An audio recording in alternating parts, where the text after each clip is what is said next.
Good morning, good afternoon, good evening, depending on where you are, my wonderful biafran brothers and sisters. Good morning to Nigerians, good morning to the world, and good morning to Africans.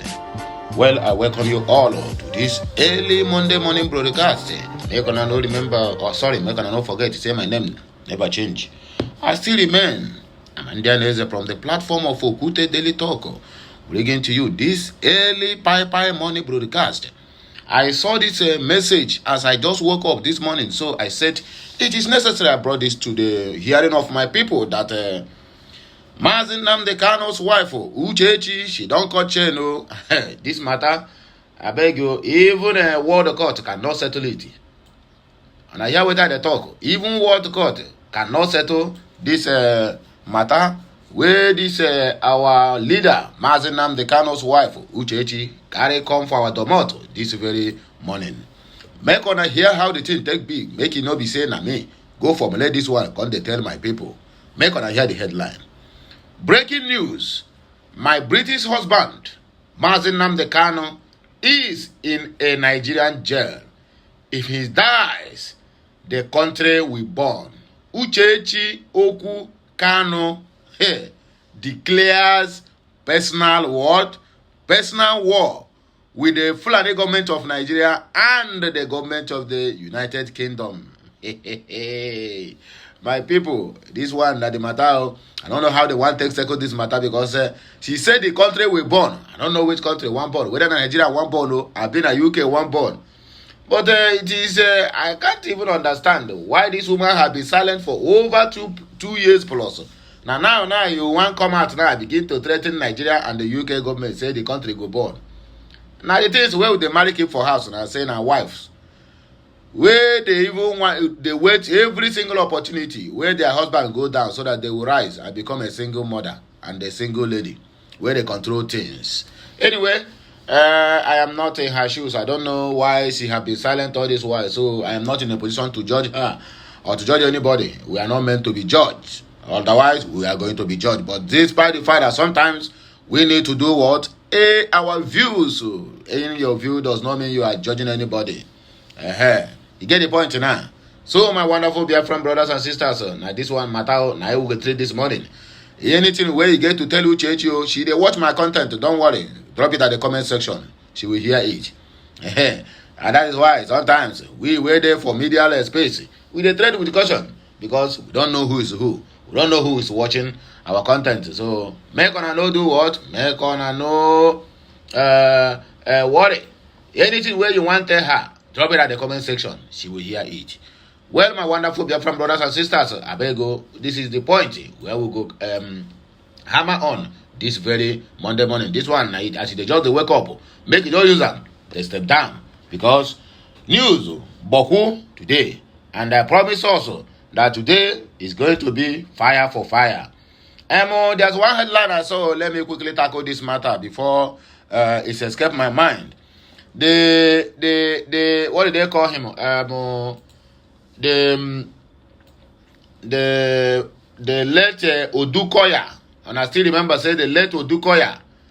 They don't go announce his son or say Jimmy Odukoya saying I ain't gonna be general overseer. You will see the reason why sometimes it seems like people like us talking about all these churches. We are not antichrist. But in a church where we say this one now, they say, Naim be the founder. It's a family business. There's no anyhow you will expect somebody again to replace Odukoya, who is the founder. It's only in Nigeria that God will call the papa, call mama, call mama, call papa, call even all their relatives to make sure that that family business, nobody come intrude into it. Look at the son of Odukoya that is late. An actor for that matter who knows nothing about the Bible. Is now, they made him now the general overseer of the church. Make him call the place in Papa. What happens? I know there is a pastors who have been in that church for many years. Older than himself that can handle the affairs of that church. But if you tell them now that church is a family business, they will tell you, why must you say so? So, anti-Christ and anti-Nkewa. Look at it. That is how it is in all these churches where they ride private jets. Family business that they build. And you come and tell me, and people will be also be going there paying tithes and offerings in family business. God will call the wife, call the papa, call the mama, call even their grandchildren. God don't call all of them. And make una continue the mumu and they fool on herself. So now they go to church. Anyway, my wonderful people, let us go to the reason why we are here. No time to tell time. Today on Monday, I don't have time to waste. Neither do I want to waste your own time. So please help me share this message. Like, comment, and subscribe to my channel for more interesting videos anytime, any day. Mrs. Uchechi Okukano is used to danger and intrigue. A few years ago, talking to her husband on the phone from the family's home in Peckham, she heard a gunfire and asked what the noise was. There was a pause before he yelled, "They are shooting at us." Then the line to southeast London went dead. Nnamdi Kanu, her husband, a British citizen, campaigning for the restoration of the breakaway state of Biafran in Nigeria, narrowly escaped death that day at the hands of government soldiers. He went into hiding. The danger was not over when his 5-year-old son sent him a Father's Day WhatsApp greetings in 2021 saying, "You are the best daddy in the world." Kanu replied, "Daddy loves you so much," and promised to call soon.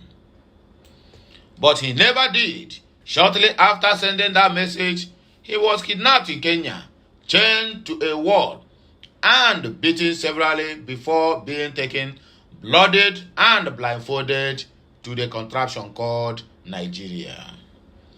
He has been detained in isolation since then in Abuja, the capital, at the headquarters of the Department of State Service, DSS, Nigeria's Domestic Intelligence Service. To his legion of supporters, Kanu is a Robin Hood-like hero, but for the Nigerian government, he is a terrorist, inspiring secessionist violence to restore Biafra, whose brief existence decades ago triggered a humanitarian disaster. Appearing hooded in a court in Abuja, Kanu, 55 years old, has pleaded not guilty to 15 count charges relating to terrorism and treason that are punishable by death. They want to kill him. Uchechi Oku Kanu, his 42-year-old wife, told me Kanu has been denied access to medical treatment for a heart condition and ulcers. She added, he needs an operation on his ear, but fears he might be assassinated while under anesthetic. Oku Kanu predicted widespread unrest if he died in detention. Any day that Nnamdi Kanu ceases to breathe will be the day that the Nigerian will born. He is the face and voice of Biafrans.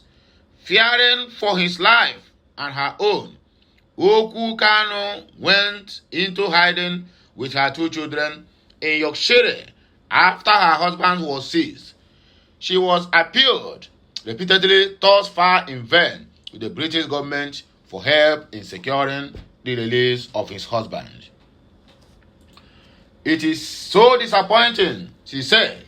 He is a British citizen, kidnapped in a foreign country, but they don't seem to care. It makes them complicit in a way. They are putting commercial relations with Abuja above the rule of law, basic human rights, and decency. Last year, Nigeria's Court of Appeal found that Kanu had been the victim of extraordinary rendition and called for his release.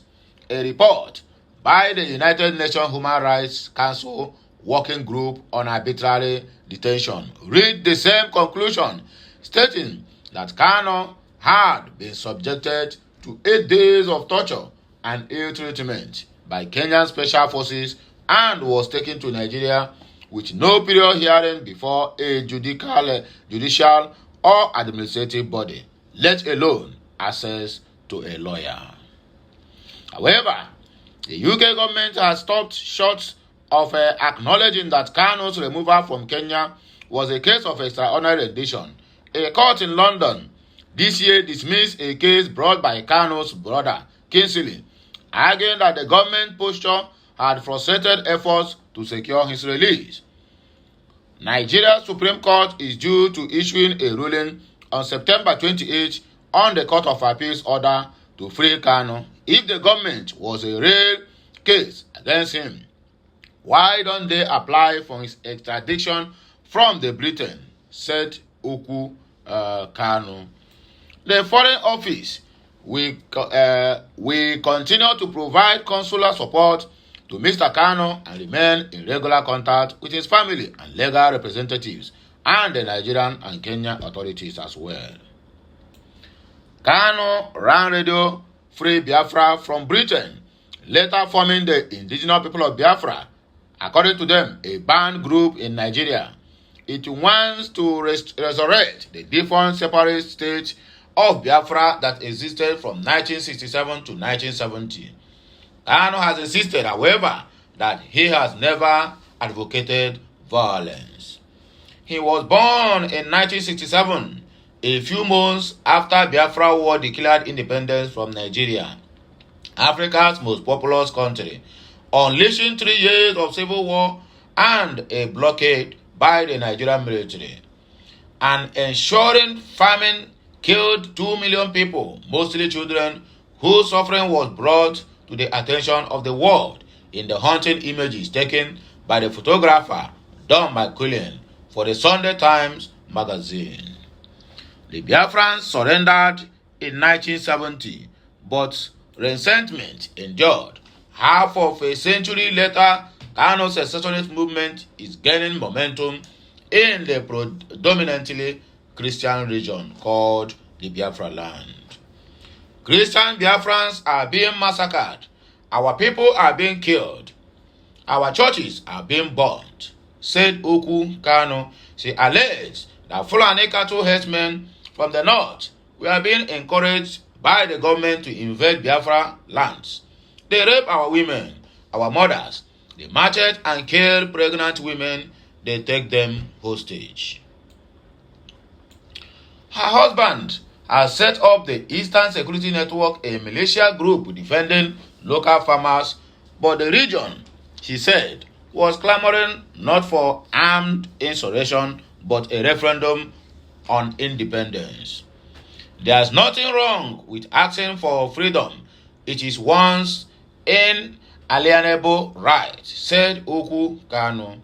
Scotland is asking for that, and that is not terrorism. And the UK voted for Brexit from the European Union, and that wasn't terrorism.